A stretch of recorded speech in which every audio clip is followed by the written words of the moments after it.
Assalamualaikum anak-anak. Hari ini kita akan belajar mengenai materi jurnal penyesuaian.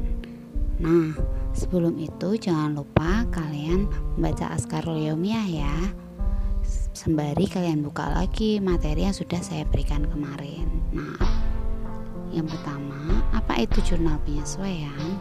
Jurnal penyesuaian adalah tahap pengikhtisaran setelah neraca saldo. Ini digunakan saat saldo yang telah kita catat tidak sesuai dengan kondisi yang ada di lapangan. Contohnya, kita catat kita punya perlengkapan senilai 1 juta.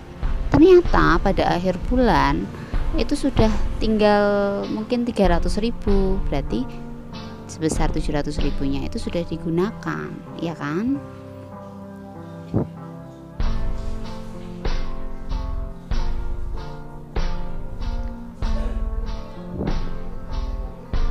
Jurnal penyesuaian disusun untuk menyesuaikan saldo ke saldo akun yang sebenarnya.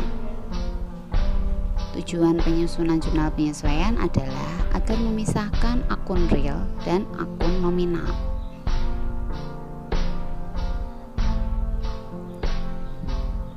Akun real dapat menunjukkan saldo sebenarnya, dan akun nominal menunjukkan jumlah uang yang benar-benar menjadi pendapatan dan beban pada periode tersebut.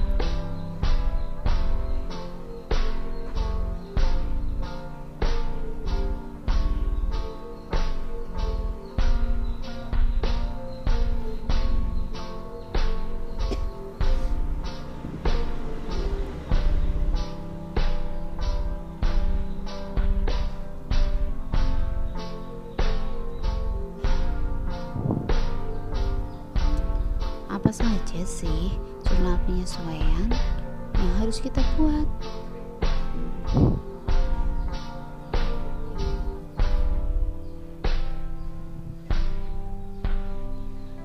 Untuk transaksi yang berbasis kas tidak diperlukan jurnal penyesuaian.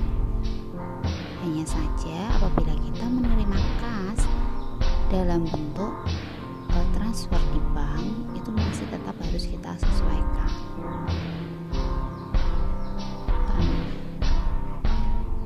Sedangkan kas yang sudah dibayar atau benar-benar kita terima dalam bentuk tunai dalam bulan bersangkutan tidak perlu untuk kita sesuaikan lagi.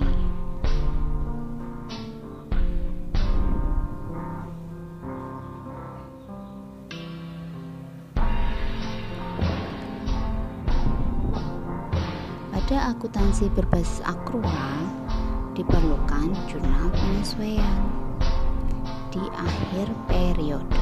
Akhir periode itu kapan? Bisa di akhir bulan Maret atau di akhir tahun periode yang bersangkutan, tahun 2019 mungkin. Terus apa saja sih akun yang perlu disesuaikan? Mari kita ingat kembali.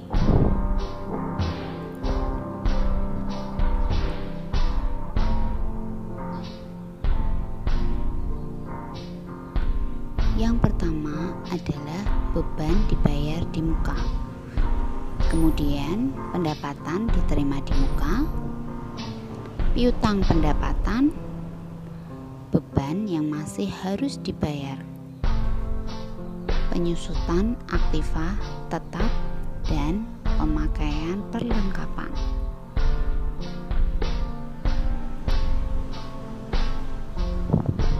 Yang pertama, mari kita bahas mengenai beban terutang atau beban yang masih harus dibayarkan.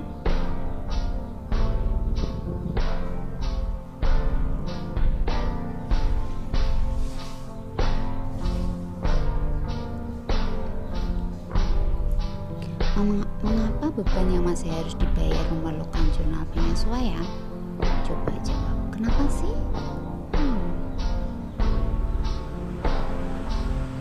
Jawabannya adalah jika pada akhir periode diketahui masih ada beban yang masih harus dibayar.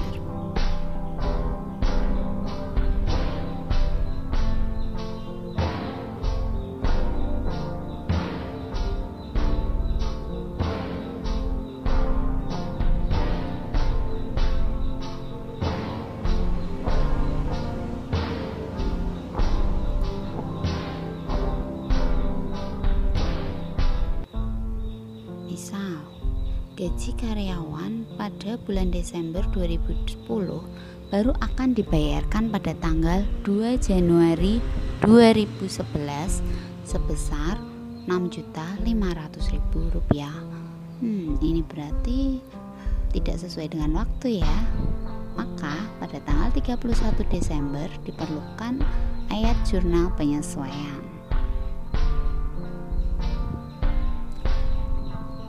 yaitu beban gaji bertambah sebesar Rp6.500.000.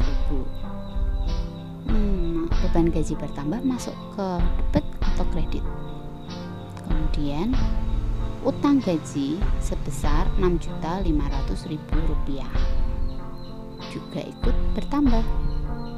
Kenapa sih utang gaji di kredit? Itu tadi debit apa kredit ya? Coba kita lihat lagi. Selanjutnya, pendapatan yang masih harus diterima. Perusahaan telah mengakui pendapatan atas jasa yang diberikan, walaupun perusahaan belum menerima kas. Yang berarti itu masuknya ke piutang ya. Contoh, pendapatan yang masih harus diterima dari pelanggan sampai akhir periode adalah Rp4.500.000. Maka kita menulisnya piutang bertambah sebesar Rp4.500.000 di kolom debit, dan pendapatan sebesar Rp4.500.000 juga bertambah di kolom kredit. Yang ketiga, penyusutan aktiva tetap. Aktiva tetap umumnya mengalami penurunan manfaat karena digunakan perusahaan dalam kegiatan operasi. Penyusutan aktiva tetap, pencatatan penyesuaian ditulis pada akun beban penyusutan di debit dan akumulasi penyusutan di sisi kredit. Contoh, penyusutan kendaraan per tahun ditetapkan sebesar 10% dari harga perolehan, yaitu sebesar Rp150 juta. Jurnal penyesuaian yang akan kita buat adalah beban penyusutan bertambah sebesar 15 juta dan akumulasi penyusutan bertambah sebesar Rp15 juta diperoleh dari 10% dikalikan dengan Rp150 juta. Yang keempat, beban dibayar di muka. Terdapat dua metode pencatatan pada saat pembayaran beban, yaitu metode aset atau harta dan metode beban. Tergantung pada awal pencatatan, saat langsung terjadinya transaksi, kalian masukkannya sebagai beban atau sebagai harta kalian. Contoh, pada tanggal 3 Agustus 2010, perusahaan membayar asuransi sebesar Rp900.000 untuk 6 bulan ke depan. Dengan metode harta, yang kalian tuliskan adalah asuransi dibayar di muka pada jurnal umumnya, sedangkan pada metode beban, jurnal umumnya kalian tuliskan sebagai beban asuransi. Padahal itu kan untuk bayar 6 bulan ya. Jadi kita harus tetap menyesuaikan berapa sih yang masuk ke beban pada bulan tersebut. Seperti itu. Nah, maka pada jurnal penyesuaian metode harta, yang masuk ke beban asuransi adalah sebesar Rp750.000. Begitupun pada metode beban, kalian bisa amati sendiri ya. Kemudian pemakaian perlengkapan. Pencatatan terhadap pengurangan perlengkapan bisa dilakukan setiap kali pemakaian. Namun lazimnya perusahaan melakukan pencatatan pada akhir periode dengan pertimbangan kepraktisan. Ini untuk mempersingkat kinerja saja ya. Contoh, pada tanggal 31 Desember dilakukan perhitungan terhadap perlengkapan kantor senilai Rp450.000. Jurnal yang harus kita buat adalah beban perlengkapan bertambah sebesar Rp450.000 di kolom debit dan perlengkapan berkurang sebesar Rp450.000 di kolom kredit.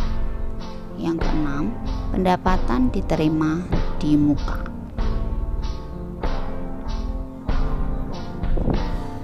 Pendapatan diterima di muka adalah utang yang akan berubah menjadi penghasilan seiring berjalannya waktu.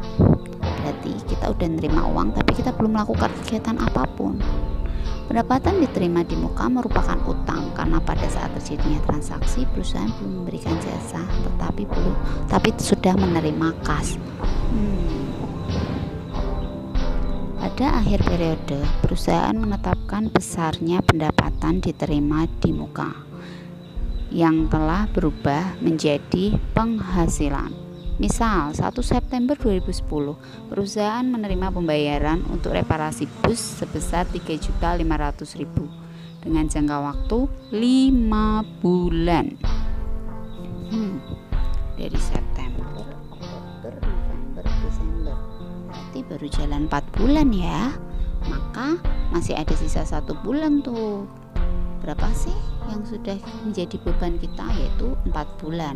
4 dikalikan 1 bulannya berapa? 3.500.000 dibagi 5, karena kan September sampai 5 bulan, jadi 1 bulannya 700.000, sedangkan yang sudah terpakai adalah 4 bulan, yaitu 4 kali 700.000, yaitu 2.800.000 yang sudah menjadi beban. Itu menggunakan metode utang ya.